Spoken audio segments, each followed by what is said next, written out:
Hello बच्चों, welcome to my channel free tuition academy. आज हम पढ़ेंगे chapter 5 maths class 6 understanding elementary shapes. इसमें हम ज्योमेट्री के और डिटेल्ड पोर्शन को पढ़ेंगे जो हमने चैप्टर 4 में पढ़ा था। तो इस चैप्टर को पढ़ने से पहले आप वो चैप्टर भी दोबारा रिवाइज कर सकते हैं। मैंने अपनी पिछली यूट्यूब में आपको चैप्टर 4 पढ़ाया था और आज हम चैप्टर 5 उसकी ही डिटेल्ड एक्सप्लेनेशन पढ़ेंगे। चैनल पे नया है तो सब्सक्राइब जरूर करिएगा ताकि नई और लेटेस्ट वीडियोस आपको मिलती रहे। तो चलिए बच्चों, शुरू करते हैं चैप्टर 5। सबसे पहला टॉपिक जिससे हम शुरू करेंगे वो है मेजरिंग लाइन सेगमेंट्स। तो पिछले चैप्टर में मैंने आपको बच्चों बताया था लाइन क्या होती है और लाइन सेगमेंट क्या होता है। लाइन इनफाइनाइट होती है, उसको हम मेजर नहीं कर सकते, वो एक एंड से दूसरे एंड तक इनफाइनाइटली जाती है। और जो लाइन सेगमेंट होती है उसको हम मेजर कर सकते हैं, उसका एक स्टार्टिंग पॉइंट होता है और एक एंड पॉइंट होता है। और इसको हम अपने रेफरेंस के लिए कैसे नाम देते हैं, जैसे इसको ए दे दिया और इसको बी दे दिया, तो ये क्या बन गया, लाइन सेगमेंट ए बी। और इसको हम रिप्रेजेंट कैसे करते हैं, ए बी, इस तरह से लाइन डाल के हम इसको रिप्रेजेंट करते हैं। तो जो लाइन सेगमेंट है वो फिक्स्ड पोर्शन ऑफ लाइन है, इसलिए इसको मेजर करना आसान है। अब किन किन तरीकों से हम इसको मेजर करते हैं, क्या तरीके हैं। सबसे पहला तरीका है कंपैरिजन बाय ऑब्जर्वेशन। ऑब्जर्वेशन का क्या मतलब होता है बच्चों, किसी चीज को देखना और फिर उसको ऑब्जर्व करके पता लगाना। सपोज आपके पास दो लाइन सेगमेंट हैं, एक है ए बी और एक है सी डी। तो ये ऑब्जर्व करके आप आसानी से बता सकते हो कि जो ए बी है वो सी डी से बड़ी है, A B line segment C D line segment से बड़ी है। तो ये तो हो गया ऑब्जर्वेशन से। अगर ये लाइन सेगमेंट ए बी ऐसी हो और सी डी भी ऐसी हो, तो देखिए अब ऑब्जर्वेशन से ये दोनों एक लेंथ की लग रही हैं, सेम लग रही हैं, पर हो सकता है इनमें कुछ 0.1 या 0.2 मिलीमीटर का डिफरेंस हो सकता है ए बी बड़ी हो सी डी से, हो सकता है सी डी बड़ी हो ए बी से। तो वो हम इस ऑब्जर्वेशन मेथड से नहीं निकाल सकते। तो उसके लिए हम क्या मेथड यूज करेंगे, उसके लिए हम करेंगे second method, comparison by tracing. आप बहुत सारे बच्चों ने अपनी क्लास में बैठ के ट्रेसिंग की होगी, जैसे कोई डायग्राम बनाना है, अगर आपको ड्रॉ नहीं करना आता तो आप क्या करते हो, बुक का पेज लेते हो, नीचे कॉपी का पेज रखते हो और ऊपर बुक के पेज के ऊपर पेंसिल से उस डायग्राम को ट्रेस करके नीचे उसको छाप लेते हो। तो ट्रेसिंग का मतलब क्या है, छाप लेना। तो आपने क्या किया, इस ए बी और सी डी लाइन सेगमेंट को पेज पे रख के ऐसे यहां से यहां तक और यहां से यहां तक आपने उस पर छाप लिया। अब छापना कैसे है, पहले ऐसे ए बी छापनी है और उसी के ऊपर ही अंदाजे से सी डी छापनी है। तो जब आप छापोगे तो आपको पता चल जाएगा कि जो ए बी लाइन सेगमेंट है वो सी डी लाइन सेगमेंट से बड़ा है। तो ये दो तरीके हो गए, एक ऑब्जर्वेशन से एक ट्रेसिंग से। ये भी इतने एक्यूरेट नहीं है, इनमें भी गलती के चांसेस हैं। तो अब हम नेक्स्ट तरीका करेंगे जिससे हम एक्यूरेटली लाइन सेगमेंट को मेजर कर सकते हैं। तो आइए देखते हैं। तो अब बच्चों थर्ड जो तरीका है जो सबसे ज्यादा एक्यूरेट है वो है comparison using ruler and divider. Ruler क्या होता है, फुट्टा, स्केल, और डिवाइडर क्या होता है, कंपस। ये दोनों जो हैं ये आपके ज्योमेट्री बॉक्स में होंगे जिससे आप मेजरमेंट करते हो। तो रूलर फुट्टा कैसा होता है, जो छोटा फुट्टा होगा उसमें ये स्टार्टिंग पॉइंट 0 और यहाँ तक 15 सेंटीमीटर, हर एक 10-10 की लाइन के बाद आपको 1 सेंटीमीटर, फिर एक 10-10 की लाइन के बाद दूसरा सेंटीमीटर, फिर तीसरा सेंटीमीटर, फिर चौथा, फिर पांचवा, फिर छठा। और ये जो 10 की लाइंस हैं इसके अंदर भी 5 इधर होते हैं, फिर बीच में 1 होता है और 5 इधर होते हैं। इसका क्या मतलब है, जैसे ये 0 से लेके 1 तक है तो ये बीच का क्या है 0.5, फिर 1 से लेके 2 के बीच का क्या होगा 1.5, फिर 2 से लेके 3 के बीच का क्या होगा 2.5। तो इस तरह से छोटा जो फुट्टा है वो 0 से 15 सेंटीमीटर होता है और जो बड़ा फुट्टा होता है वो 0 से 30 सेंटीमीटर तक होता है। ये जो ज्यादा बड़ी चीजें नापने के काम आता है, आपके लिए ये ऊपर का छोटा सा जो स्केल है, रूलर है, वो काम कर जाएगा। ठीक है बच्चों, तो इसका यूज क्या है? सपोज फिर से वही लाइन सेगमेंट, ये ए है, ये बी है, तो हम क्या करेंगे? हम इसको फुट्टे से मेजर करेंगे। तो जो फुट्टे का 0 है वो हम इस लाइन सेगमेंट के ऊपर रखेंगे। ये आगे मैं आपको समझाऊंगी, सिखाऊंगी कि इसको फुट्टे से और डिवाइडर से कैसे मेजर करते हैं।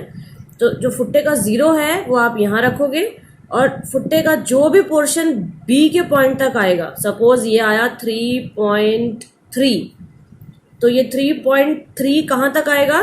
ये देखिए जो मैंने आपको ऊपर बताया है, ये 3 है, तो 3 के बाद जो 1 2 3, ये जो तीसरी लाइन होगी ये क्या होगी? 3.3, चौथी लाइन 3.4, फिर 3.5, फिर 6 7 8 9 और फिर 4, तो 3 के बाद 4 आ गया।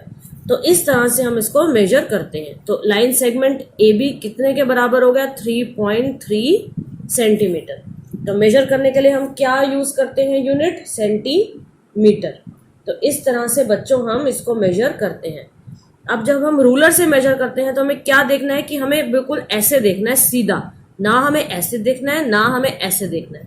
हमें ऊपर से फुट्टा देखना है कि जो 0 से लेके बीच के जो रूलिंग है वो इस लाइन के ऊपर कहाँ आ रही है। अगर आप टेढ़ा देखेंगे तो वो आपकी मेजरमेंट ठीक नहीं होगी। इसको हम क्या बोलते हैं?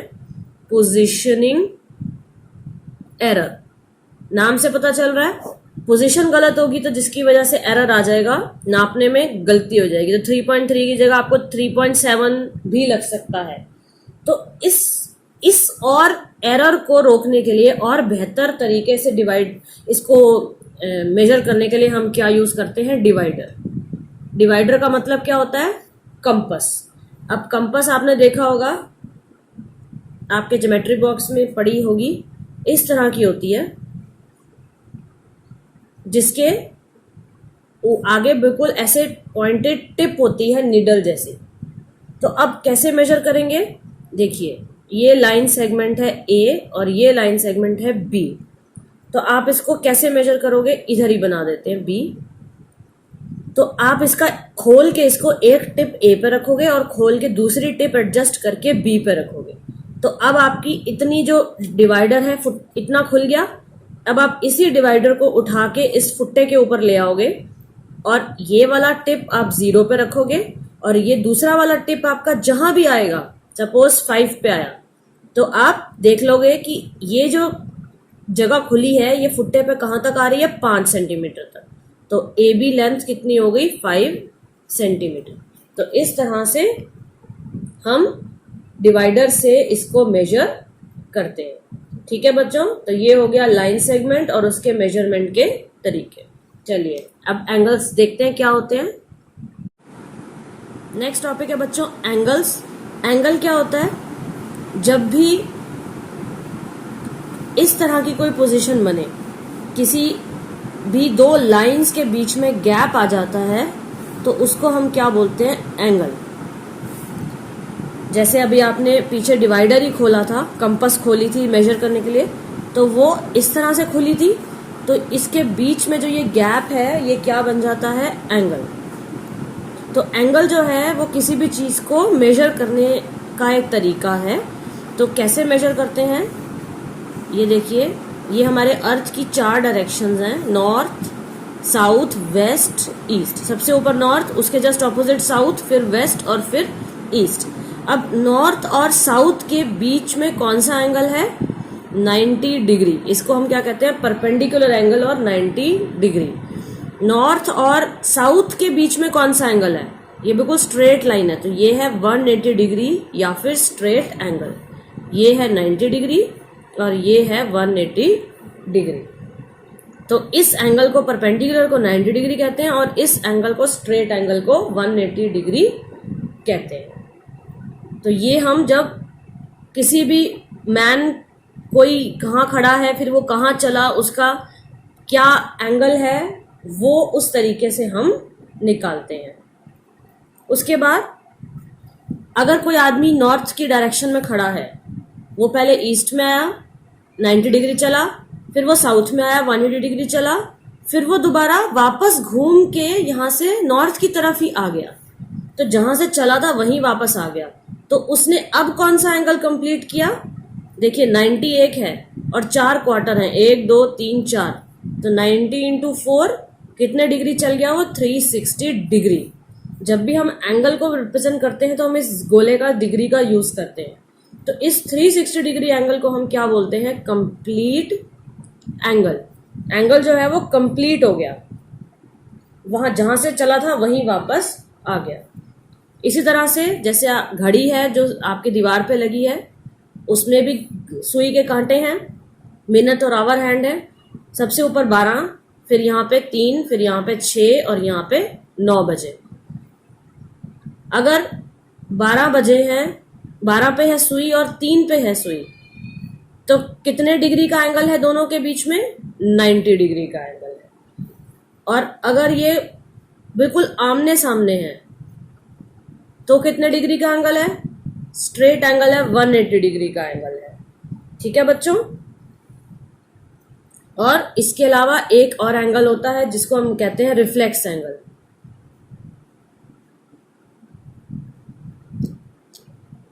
ये मैंने पूरे आपके लिए वॉच बनाई। अब देखिए, अगर इस तरह का समय है, टाइम दिखा रही है घड़ी, तो अब इसमें कौन सा एंगल है? हम ये पीछे से मेजर करते हैं, ये है एंगल। तो इसको हम क्या कहते हैं? Reflex angle. तो रिफ्लेक्स एंगल हमेशा स्ट्रेट एंगल से बड़ा होता है, इसके पीछे से इस तरह से मेजर किया जाता है।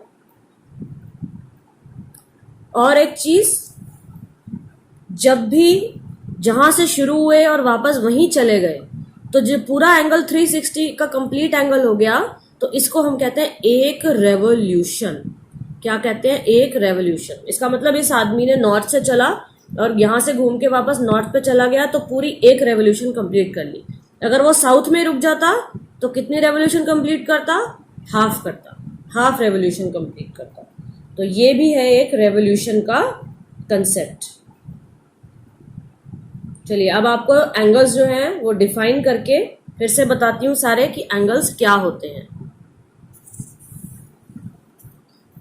ये देखिए, सबसे पहला है एक्यूट एंगल। एक्यूट एंगल क्या होता है? 90 डिग्री से कम जो एंगल होता है उसको हम एक्यूट एंगल बोलते हैं। एन एंगल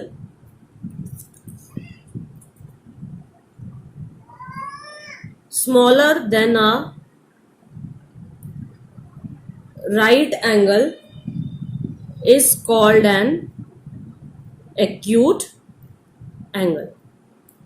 तो 90 डिग्री से जो कम होगा, वो 60 डिग्री भी हो सकता है, वो 30 डिग्री भी हो सकता है, वो 20 डिग्री भी हो सकता है। तो जो एंगल 90 डिग्री से कम होगा वो एक्यूट एंगल होता है। तो बच्चों, एक्यूट एंगल के बाद नेक्स्ट है ऑब्ट्यूस एंगल। ऑब्ट्यूस एंगल को हम कैसे डिफाइन करेंगे? वो एंगल जो राइट एंगल से तो बड़ा है मगर स्ट्रेट एंगल से छोटा है। An angle larger than a right angle but less than a straight angle, उसको हम कहते हैं ऑब्ट्यूस एंगल। तो राइट एंगल से तो बड़ा है, ग्रेटर देन है, मतलब कि 110 भी हो सकता है, 120 भी हो सकता है, 30, 40, 50, मगर 180 डिग्री से छोटा होगा। तो 180 डिग्री से जो पहले आएंगे एंगल और 90 डिग्री से जो बड़े होंगे उनको हम क्या कहेंगे? Obtuse angle. उसके बाद थर्ड जो अभी मैंने आपको बताया था, रिफ्लेक्स एंगल। रिफ्लेक्स एंगल क्या होता है? An angle larger than a straight angle.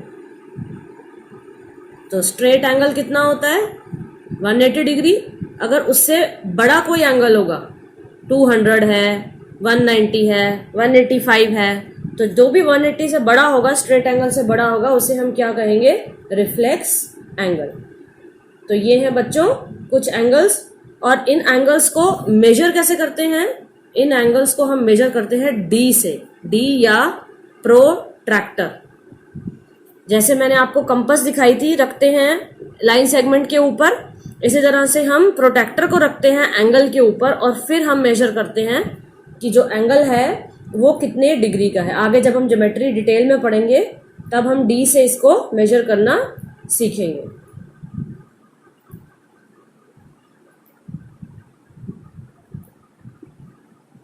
Next topic है बच्चों परपेंडिकुलर लाइंस। तो परपेंडिकुलर लाइन क्या होती है? वो लाइन जो 90 डिग्री का एंगल बनाती है उसको हम कहते हैं परपेंडिकुलर लाइन। क्या मतलब? ये एक लाइन सेगमेंट है ए बी, अगर ऐसे कोई दूसरी लाइन सेगमेंट हो सी डी, तो ये ए बी के ऊपर ये लाइन सेगमेंट कितने डिग्री का एंगल बना रही है? चाहे ऐसे ले लो चाहे ऐसे ले लो, तो ये क्या है? 90 डिग्री परपेंडिकुलर। तो इसका मतलब सी डी जो है वो किसके परपेंडिकुलर है? ए बी के। तो इस तरह का सिंबल हम यूज करते हैं। सी डी किसके परपेंडिकुलर है? ए बी के। या फिर ए बी किसके परपेंडिकुलर है? सी डी के। तो ये होती हैं बच्चों परपेंडिकुलर लाइंस। तो जो भी 90 डिग्री का एंगल बनेगा वो परपेंडिकुलर एंगल होगा। नेक्स्ट टॉपिक है ट्रायंगल्स। अभी हमने पिछले चैप्टर में पढ़ा था कि ट्रायंगल जो है सबसे छोटा लीस्ट साइड का पॉलीगन है, लीस्ट साइडेड पॉलीगन है। तो बच्चों इसमें कितनी साइड्स होती हैं? 3 साइड्स। तो जब 3 साइड्स होंगी तो एक ट्रायंगल बन जाएगा, और ये ट्रायंगल जो है वो एक तरह का पॉलीगन है। तो अब किस किस तरीके से इस ट्रायंगल्स को डिवाइड किया गया वो मैं आपको बताती हूँ। तो देखो बच्चों, सबसे पहला ट्रायंगल जिसको हम नाम देते हैं उसको हम कहते हैं स्केलीन ट्रायंगल। स्केलीन ट्रायंगल क्या होता है? A triangle having all 3 unequal sides. जिसकी साइड्स अनइक्वल होंगी उसको हम स्केलीन ट्रायंगल कहते हैं। कैसे बनेगा अब ये ट्रायंगल? ये देखिए, इसमें सारी साइड जो है वो एक दूसरे के बराबर नहीं है। ये छोटी है, ये उससे बड़ी है, ये उससे बड़ी है। तो ये है एक तरह का स्केलिंग ट्रायंगल। इसी तरह से अगर हम ऐसे बना दें तो भी है ये एक तरह का स्केलिंग ट्रायंगल। ठीक है बच्चों, तो स्केलिंग ट्रायंगल में ऑल 3 साइड्स जो है वो अनइक्वल होती हैं। दूसरा क्या है? Isosceles triangle. ये क्या होता है? Triangle having 2 equal sides. जिसकी 2 इक्वल साइड्स होती हैं उसको हम आइसोसेलेस ट्रायंगल बोलते हैं। ये कैसे बनेगा? ये देखिए, ये वाली और ये वाली जो 2 साइड्स हैं ये इक्वल है। या फिर कैसे भी बना सकते हैं, इस तरह से टेपरिंग बना दे तो ये और ये वाली 2 साइड इक्वल है। तो इसको हम क्या कहते हैं? Isosceles triangle. और थर्ड ट्रायंगल है बच्चों इक्विलेटरल ट्रायंगल। तो इक्विलेटरल ट्रायंगल क्या होता है? जिसकी ऑल 3 साइड्स आर इक्वल। तीनों साइड्स इक्वल होती हैं। अब ये कैसे बनेगा? बिल्कुल बराबर होगा। ये भी और ये भी, तीनों साइड्स एक दूसरे के बराबर हैं। चाहे आप ऐसे बना लीजिए, तो ये तीनों साइड्स जो हैं वो एक दूसरे के बराबर है। इसको हम कहते हैं isosceles scalene and equilateral triangle. तो ये जो ट्रायंगल्स थे 3, ये थे triangles based on their sides. अब एंगल्स के बेस पे हम ट्रायंगल्स को कैसे डिवाइड करते हैं? अगर ट्रायंगल लेस देन 90 डिग्री हो, तो हमने क्या पढ़ा था? लेस देन 90 डिग्री कौन सा एंगल होता है? Acute angle. तो फिर वो ट्रायंगल भी कौन सा हो जाएगा? Acute angled triangle. तो लेस देन 90 डिग्री जो ट्रायंगल होगा वो एक्यूट एंगल्ड ट्रायंगल। कैसे बनेगा ये देखिए, ये 90 से कम का एंगल है। 60 डिग्री भी हो सकता है, 30 डिग्री भी हो सकता है, कुछ भी हो सकता है, 45 डिग्री भी हो सकता है। तो ये less than 90 degree acute angle triangle. उसके बाद दूसरा है, अगर राइट एंगल हो ट्रायंगल में तो फिर वो ट्रायंगल का नाम क्या होगा? नाम से ही पता चल रहा है, राइट एंगल्ड ट्रायंगल। अब ये कैसा होगा? ये देखिए, ये जो एंगल बना, ये क्या बना? Right angle. और कितना होता है राइट एंगल? 90 डिग्री। ठीक है बच्चों। इसी तरह से अगर एंगल ग्रेटर देन 90 डिग्री है, तो अभी मैंने बताया था कौन सा एंगल होगा वो? Obtuse angle. तो ट्रायंगल कैसा हो जाएगा? Obtuse angled triangle. तो अब ये कैसा होगा? ये देखिए, ये जो एंगल है ये 90 से ज्यादा है, 150 भी हो सकता है, 160 भी हो सकता है, 120 भी हो सकता है डिग्री। तो ये हो गया आपका ऑब्ट्यूस एंगल्ड ट्रायंगल। तो इस तरह से बच्चों हम ट्रायंगल्स को अलग अलग तरीके से डिफरेंशिएट करते हैं। नेक्स्ट टॉपिक है क्वाड्रिलेटरल्स। क्वाड्रिलेटरल भी एक तरह का पॉलीगन है जिसमें कितनी साइड्स होती हैं बच्चों? मैंने आपको याद है पिछले चैप्टर में कराया था 4 साइड्स।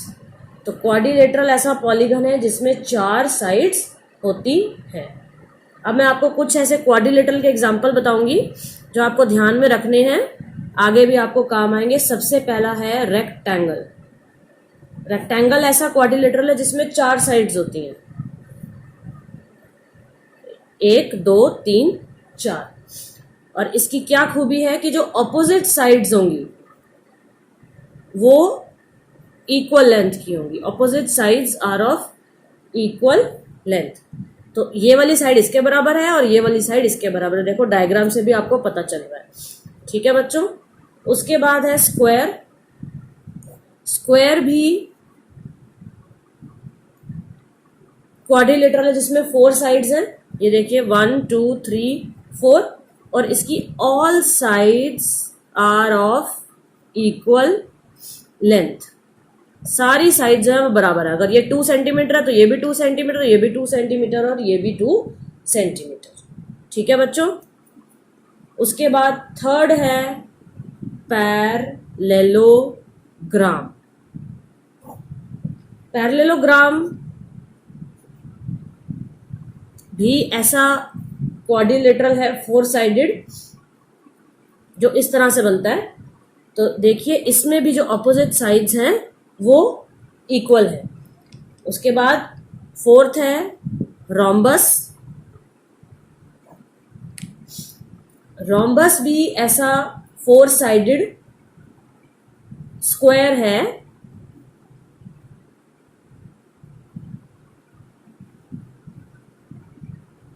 जो एक तरह का 4 साइडेड क्वाड्रिलेटरल ही है, रोम्बस। तो देखो बच्चों, जो पैरेललोग्राम है वो भी एक तरह का क्वाड्रिलेटरल है जिसकी 4 साइड्स है। तो जो पैरेललोग्राम है उसके ऑपोजिट एंगल्स जो हैं वो इक्वल होते हैं। ठीक है। और रोम्बस भी एक तरह का स्क्वायर है जिसके ऑपोजिट एंगल्स इक्वल होते हैं और इसमें भी 4 साइड्स होती हैं। और ये देखिए लास्ट क्वाड्रिलेटरल 4 साइड्स का क्या है? ट्रेपीजियम। अब ट्रेपीजियम एक ऐसा क्वाड्रिलेटरल है जिसमें pair of 2 opposite sides is parallel. ये क्या होती हैं? ये एक दूसरे के पैरेलल होती हैं, तो इसको हम कहते हैं ट्रेपीजियम। तो इसमें ऑपोजिट साइड्स इक्वल नहीं होती, ऑपोजिट साइड्स एक दूसरे के पैरेलल होती हैं। तो ये हो गया बच्चों क्वाड्रिलेटरल का कंसेप्ट। उसके बाद और बहुत सारे पॉलीगन्स हैं, फिर से आपको रिवाइज करा रही हूँ। ट्रायंगल में 3 साइड्स होती हैं, क्वाड्रिलेटरल में 4 साइड्स होती हैं, पेंटागन में 5 साइड होती हैं, नाम से पता चल रहा है। हेक्सागन, हेक्सा मतलब 6 साइड होती हैं, और ऑक्टागन, ऑक्टा मतलब 8 साइड्स होती हैं। तो ये आपको माइंड में होना चाहिए कि किस क्वाड्रिलेटरल के अंदर कितनी साइड्स होती हैं। उसके बाद नेक्स्ट टॉपिक है 3D शेप्स। 3D शेप्स का क्या मतलब है? 3 डायमेंशनल शेप्स। उसकी कोई शेप नहीं होती, जैसे सर्कल है, स्फीयर है, जैसे आपकी फुटबॉल बॉल है तो वो बॉल जो है वो एक स्फीयर है। स्फीयर हो गया, क्यूब हो गया, क्यूबॉइड हो गया, सिलेंडर हो गया, पिरामिड हो गया, कोन हो गया। ये जो है ये ऐसी शेप्स हैं जो 3 डायमेंशनल शेप्स हैं, सॉलिड हैं पर 3 डायमेंशनल शेप्स होती हैं। ठीक है बच्चों, तो इसके बारे में जब हम आगे हम ज्योमेट्री पढ़ेंगे तो हम इसमें डिटेल में पढ़ेंगे। नेक्स्ट टॉपिक है फेस, एज और वर्टिस। अब फेस क्या होता है? जो एक ये क्यूब आपके सामने बना रही हूं, ये जो ऊपर की इसकी जो ये साइड है इसको हम क्या बोलते हैं? Face. This is called flat face और सिंपली फेस। और जहां पे ये 2 फेस मीट करते हैं, ये एक फेस है, ये एक फेस है, तो जहां पे जो 2 फेस मीट करते हैं उसको हम बोलते हैं एज, मतलब किनारा। और जहां पे 3 एजेस मीट करती हैं, ये एक एज है, उसके बाद ये दूसरी एज है, और अगर हम इसको यहाँ पे ऐसे जोड़ दें नीचे से तो ये तीसरी एज है। तो ये जो कोना है, पॉइंट है, इसको हम कहते हैं वर्टिस, मतलब किनारा, वर्टेक्स। और प्लूरल हो गया वर्टिसेस। तो ये हो गया किनारा, ये हो गया फेस, और जहां पे 2 फेस मीट करते हैं उसको हम कहते हैं एज। ठीक है बच्चों, तो इस तरह का जो डायग्राम है ये है आपके सामने क्यूब का। तो ये बहुत बेसिक सिंपल कंसेप्ट्स हैं जो आपके माइंड में होने चाहिए, ताकि आगे जो है आपको समझने में आसानी हो। तो चलिए फिर से एक बार फटाफट से रिवाइज कर लेते हैं हमने क्या पढ़ा।